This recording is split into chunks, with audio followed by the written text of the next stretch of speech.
Golconda jewellers తెలంగాణలో మొట్టమొదటి factory outlet మన కొత్తపేటలో ఫిబ్రవరి 14న గొప్ప శుభారంభం.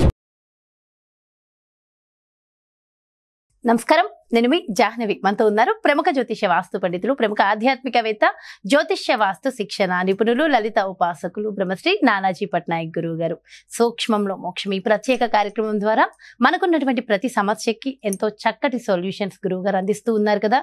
మరి ఈ రోజు కూడా మనందరికీ ఉపయోగపడే ఒక చక్కటి ప్రశ్నతో నేను సిద్ధంగా ఉన్నాను. మరి గురువు గారిని అడిగేది. నమస్కారం గురుగారు. శ్రీమాత్రే నమః. గురుగారు, గుప్త నవరాత్రుల్లో ఫిబ్రవరి 14వ తారీఖున వసంత పంచమి ఉంది కదా. వసంత పంచమి చాలా చాలా ఇంపార్టెంట్ ప్రతి ఒక్కళ్ళ జీవితాల్లో కదా. అయితే ప్రతి ఒక్కళ్ళు కూడా కేవలం పిల్లలకి అక్షరాభ్యాసం కోసమేనా వసంత పంచమి, ఇంకా వేరేగా కూడా మనం ఉపయోగించుకోవచ్చు అంట? మంచి ప్రశ్న వేశారు. ఇక్కడ ఏంటంటే ప్రత్యేకంగా అయితే పిల్లల అక్షరాభ్యాసానికి వాడతారు. ఎందుకంటే వసంత పంచమిని కొన్ని వీటిలో చెప్పబడింది ఏమిటి అంటే సరస్వతీదేవి జయంతిగా చెప్తూ ఉంటారు, అందుకని తీసుకుంటారు. అయితే ఇక్కడ ఏంటంటే ఈరోజు మొత్తము రోజుకి ఒక పర్టికులర్ టైం ఉంది. ఆ టైంలో కనుక అక్షరాభ్యాసం చేయిస్తే మంచి గురుబలం ఉండి వాళ్ళకి విద్యా సంబంధించిన విషయంలో దోషం ఏదైనా ఉందనుకోండి, చాలా మందికి చూడండి చతుర్థ స్థానం పాడవుతుంది. చతుర్థ భావం పాడైతే ఏమవుతుందంటే వాళ్ళకి విద్యా సంబంధించిన విషయంలో వాళ్ళని ఎంత మంచి స్కూల్లో కాలేజీలో ఎంత మంచి ట్యూషన్ పెట్టించినా వాళ్ళు చదవలేరు. అందరూ చదువుతుంటారు, ఈ అబ్బాయి చదవడం, ఎందుకంటే కాన్సన్ట్రేషన్ కుదరదు. విద్యాస్థానం పాడింది, విద్య మీద కాన్సన్ట్రేషన్ ఉండదు. సింపుల్ లాజిక్ అక్కడ. అలాంటప్పుడు ఏం చేయాలి అంటే ఇప్పుడు చూడండి, ఈ మళ్ళీ వసంత పంచమి వచ్చింది కదా.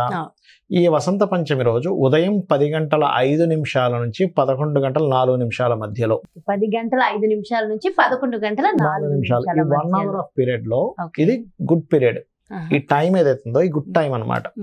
ఈ సమయం అప్పుడుండే గ్రహస్థితి ఎలా ఉంది అంటే వీళ్ళకి విద్యాపరంగా మంచి యోగం కలిగేటువంటి సమయం అది. ఆ సమయంలో కనుక మరలా ఒకసారి పిల్లల చేత ఆ రోజు సరస్వతీదేవిని, హయగ్రీవుణ్ణి, శ్యామలా దండకము, శ్యామలాం వరకు నాలెడ్జ్కే కారకుడు కదా, కారకురాలు కదా. అదేవిధంగా హయగ్రీవుడు జ్ఞానానందమయం దేవం నిర్మల స్ఫటికాకృతిం ఆధారం సర్వ విద్యానాం హయగ్రీవం ఉపాస్మహే అనేది నేర్పించాలి. సరస్వతీదేవి స్తోత్రం ఏదైనా నేర్పించాలి. ఇవి నేర్పించి ఆ రోజు ఆ గంట సేపు ఎక్కువసేపు చేయమని చెప్పాలి పిల్లల్ని.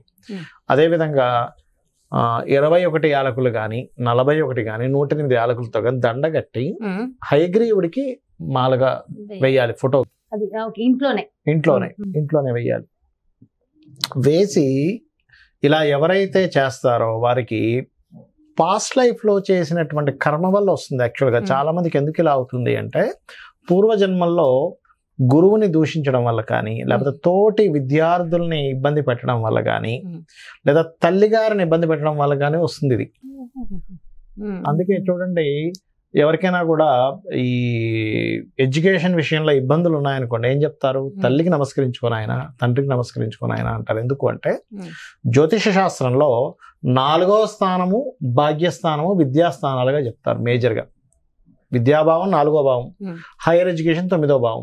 9 అంటే మాస్టర్, 9 అంటే తండ్రి, చతుర్థం అంటే విద్య, చతుర్థం అంటే తల్లి. అందుకని ఎవరి జన్మజాతక చక్రంలో అయినా బాగాలేదు, వాళ్ళకి ఎంత చెప్తున్నా అవ్వట్లేదు, వాళ్ళకి ఏం నేర్పించారంటే, అందుకే మనకు నార్త్ సైడ్ పిల్లలు రోజు తల్లిదండ్రుల కాళ్ళ నమస్కరిస్తారు. ఓకే, అందుకని పెద్దవాళ్ళకి ఎవరు కనిపించినా నమస్కరిస్తుంటారు. ఎందుకు అంటే మీ ఉపాసన బలమంతా మీ పాదాల్లో ఉంటుంది.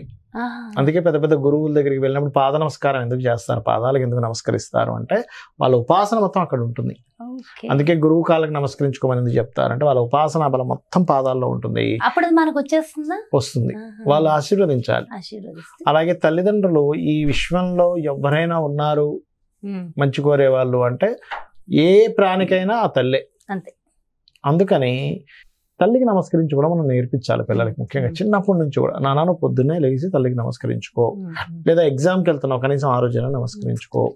కొంతమంది ఏదో కారణాల వల్ల పొద్దున్నే అటు ఇటు హడావిడి ఉంటుంది, కానీ అది నేర్పించగలిగితే వాళ్ళ జన్మజాతకంలో ఉన్న దోషం ఖచ్చితంగా పోతుంది. ఎందుకంటే తల్లి మనస్సు, తల్లి ఆశీర్వాదం అటువంటిది. కొంతమందికి మరి ఎప్పుడో గతించేసారనుకోండి, కనీసం ఫోటో చూసుకునైనా తల్లికి నమస్కరించుకోవాలి. నమస్కరించుకుంటే అంత గొప్ప ఫలితం. అయ్యో చాలా అద్భుతంగా ఉంటాయి. తల్లి యొక్క బ్లెస్సింగ్ ఉందంటే మీరు ప్రపంచాన్ని జయించగలుగుతారు, గుర్తుపెట్టుకోండి. మొట్టమొదటి తల్లి, తండ్రి, మన గురువు, భగవంతుడు. ఓకే, అందుకని ఏంటి మనకి మాతృదేవో భవ.